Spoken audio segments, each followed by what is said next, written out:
सास के बारे में ऐसा बोललू तो हमरा से बुरा कोई ना हुई।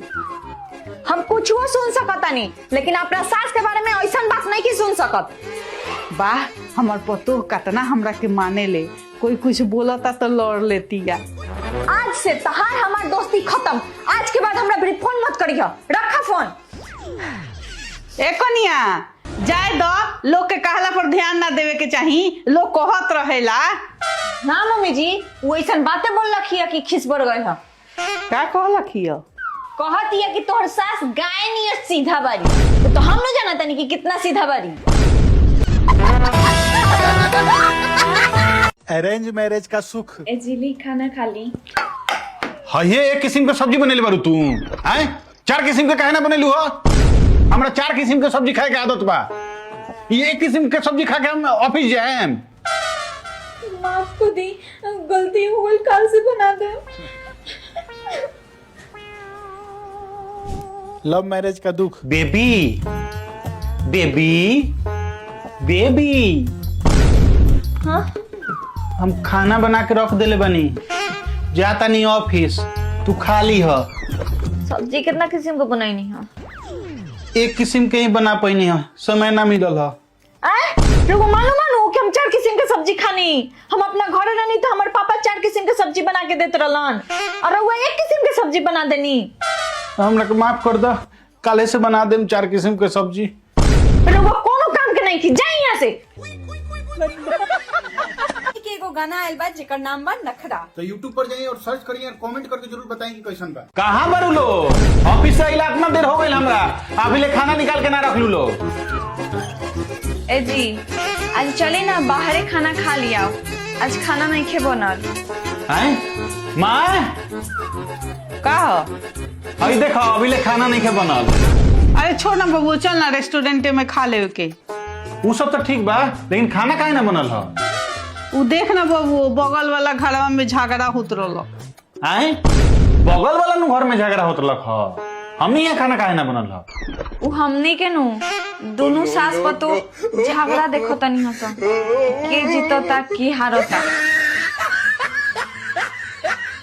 अच्छा जी, ये बताइए, मैं अच्छा खाना बनाती हूँ या माँ जी? तुम अच्छा खाना बनाती हो। वाह रे नालायक, शादी होते ही बीवी का हाथ का खाना अच्छा लगने लगा। अच्छा, मैं आपसे ज्यादा अच्छा खाना बनाती हूँ। नहीं, मैं ही अच्छा बनाती हूँ। अरे अरे लड़ो नहीं, एक काम करो, आप लोग कुकिंग कंपटीशन कर लो, जो जीतेगा वही मास्टर शेफ। ठीक है। ठीक है।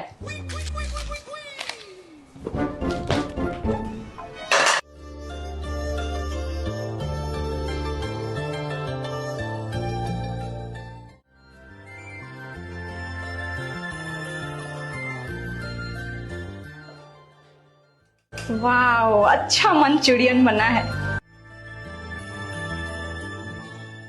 खाइए खाइए। वाओ, ये तो कमाल है, रेस्टोरेंट स्टाइल टेस्ट।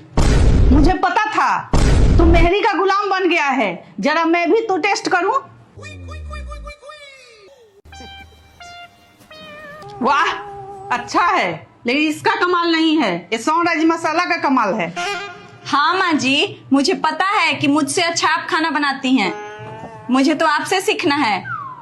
आज तो बस ये सनराइज शेजवान और फ्राइड राइस मसाला था मेरे पास, इसीलिए मैं इतना टेस्टी फ्राइड राइस और मंचूरियन बना पाई। अच्छा बेटा, अब तो घर में चाइनीज भी बोरिंग नहीं होगा। घर के किचन में रेस्टोरेंट जैसा स्वाद।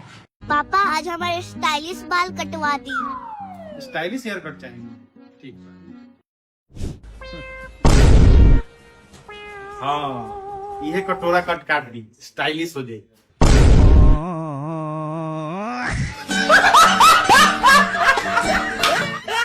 हम ना नंदी के कहनी नु कि तू ही खा, तोहरे ना मिलल होई। हम ढेर खइले बनी अपना नैयर में।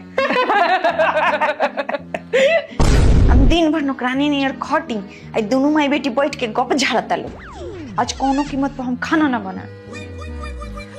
मम्मी जी, हमारे पेट में आज बहुत दर्द होता। आज रउए लोग ही खाना बना लेना। पेट दुखता, खाना के टेंशन मत करो, खाना हमनी के बना लेम सन। जा आराम करो, देखो गैस के गोली कहीं रखल होई, खा लो। बबुआ के फोन आवता। हेलो, हाँ बाबू हाँ माँ आज रेस्टोरेंट चले के बा खाना खाए खाना मत बनी हलोगिन रेस्टोरेंट चले के बा खाना खाए तो सब कोई ना जाए पाई।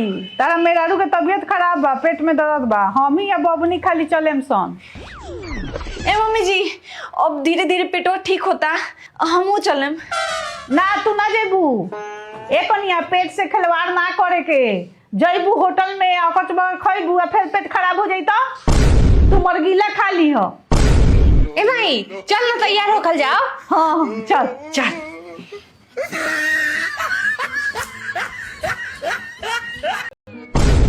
भाभी हम आ गई नी। अरे हमारी बेटी आ गई, आ गई हमारी बेटी। आओ आओ। अरे बाप रे बाप कतना हमरा बेटी के दुबरा देले बासन खटवावत खटवावत अब आइल बारू तो रह कुछ दिन ही जा। हाँ माई हमरो नैहर के नु बहुत याद आवत रहलक ह, एही से चलै नी हो। अपने तो आ गईली ठंडा में आराम करे नैहर आ खटत खटत तो हम न मरेम। ये दोनों माई बेटी के साजिश हम सब समझतानी। अब हमहू नैहर भागेम न तब पता चली। दीदी ठंडा में कुछ ज्यादा ना नैहर के याद आवे लागेला रहुआ। हेलो हेलो प्रणाम पापा जी। खुश रह बबुआ कहाँ बा? वहाँ के ऑफिस के काम करत तनी, बताई ना का बात बा। देखा ना तोरा सास के तबीयत खराब हो गल बा, बबुआ के कहिए के पैसा भेज देवेला। ठीक बा, खाली बार बार पैसे मांगेला लो। बबुआ पैसा भेज दी। ए जी घरे से पापा जी के फोन आए रख। का कहत लन कहत रहन कि मम्मी जी के तबीयत खराब बा, पैसा भेज दो। रुको अभी पैसा भेज दे तनी। ना मत भेजी। काहे? जिंदगी भर कमा के का कइले बालो कि हमेशा फोन आ जाला पैसा मांगेला। जान तरू लोग के साथे नु बहुत बड़ा फ्रॉड भइल बा। कैसन फ्रॉड? उ लोग नु अपना जीवन के सारा कमाई एगो लड़का के पढ़ावे लिखावे में लगा देलक लोग। हाँ तो पैसा उहे लड़का से मांगो लोग, इहवा काहेला फोन करेला लो। कैसे मांग ली लोग? उ लड़कवा के मेहररुआ नु बहुत दुष्ट बिया, पैसा देवही ना देवे। बड़ा दुष्ट बिया मेहररुआ। बताई तो इतना उ लड़कवा के कइलक लोग तब वो पैसा ना देवेले। और लड़कवा और केहू ना हम ही हैं। बबुआ खाना खैला ह? जी दादाजी खा लेनी। पापा जी इससे आप भोजपुरी में क्यों बात कर रहे हैं? इतना मेहनत से इसको इंग्लिश सिखा रही हूँ, आप इसको गंवार बनाना चाहते हैं? ए कनिया का करे सहन के तो भोजपुरिये बोले आवेला। अच्छा ए जी सुन रहे हो, इधर आओ जल्दी। हाँ देखो पापा जी इसको भोजपुरी सिखा रहे हैं, गंवार बना रहे हैं इसको। ए बबुआ भोजपुरी मत बोली ह, अंग्रेजी बोली ह, काहे कि तार माई बिलायती न हई। देसी मुर्गी बिलायती बोल। माँ हमरा पता बा कि तू हमरा के ना मानेलू, भैया के मानेलू। माँ हमरो पता बा तू हमरा के ना मानेलू, एकरा के ज्यादा मानेलू। ना तो हम तो दोनों जना के बराबरे माने नी। तू लोग तो दोनों जना हमार आंख बारल लो, तो कोई एगो आंख से कम एगो से ज्यादा कैसे प्यार कर सकता? झूठ कम बोला तू, इनका के ज्यादा मानेलू। झूठ कम बोला तू, इनका के ज्यादा मानेलू। अच्छा हम झूठ बोलत है तहार लोग से, तो के कहलक हो कि इनका के ज्यादा माने नी या तहरा के नाम माने नी या तहरा के माने नी इनका के नाम माने नी? हमार मेहरारू, हमरो मेहरारू। ओ यही से कही कि हमरा बेटा लोग के इतना बुद्धि कहाँ से आ गई हो कि माई के प्यार पर सवाल उठे लगल। बियाह के पहले तो ऐसे ना होत रहे। ए जी रउआ पता बा आज का हो? अगर हम बोल दे कि हमरा नहीं पता तो हमरा से दिन भर लड़ी। हम बोल देता नहीं कि पता बा। हाँ पता बा। का हो? बर्थडे होता है। तो बर्थडे में हमरा के का गिफ्ट देम रउआ? आज तार बर्थडे नु तो तू कोनो काम मत कर, घर के सारा काम हम करें तारा। ठीक बा, तू बस आराम कर। ठीक बा।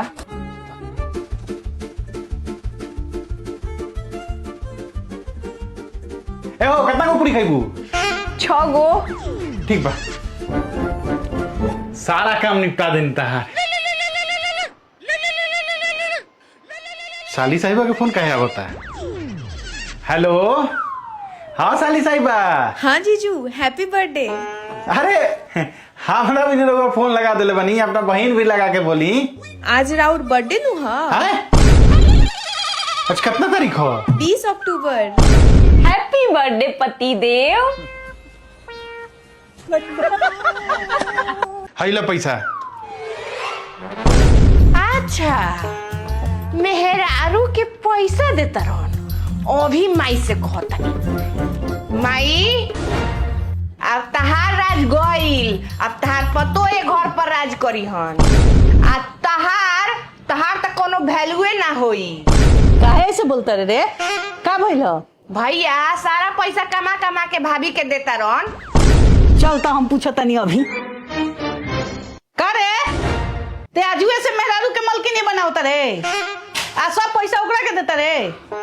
तारा से ही सब बात के कहलक ह? बबनी कहलखी देखलखी तरह के पैसा देत मेहरारू के गड्डी देत रहल ह। हाँ तो हमार शादी हो गइल बा तो एकर ई मतलब मत समझिए लोग कि हम ई सब होखे देम घर में। माँ वो पैसा नु हम इका के देत नहीं ह कि बबनी छठ में आइल बिया तो ले जाके 2 साड़ी खरीद द। आई झगड़ा लड़ा देलक अब एकरा छठों में साड़ी ना खरीदाई। कमेंट करबू अब से ना अब ना करम, छोड़ दी हमरा के, छोड़ दी। अपना के ढेर हीरोइन बना तारू हमरा के भैंस बोला तारू कमेंट में अब से करबू। ना करम, अब से कभी ना करम कमेंट, अब से कभी ना करम, छोड़ दी हमरा के। ए जी सुनो तनी, मम्मी जी बचा ली हमरा के। का भइल का भइल? माई हम सोशल मीडिया पर अपन फोटो अपलोड करनी हा आ लोग से पूछनी हा कि हम कैसन लगतानी त ई कमेंट करत तारी कि भैंस जैसन लगतानी। बोला तुम का लिखनी हो, हम तो सही लिखनी हो।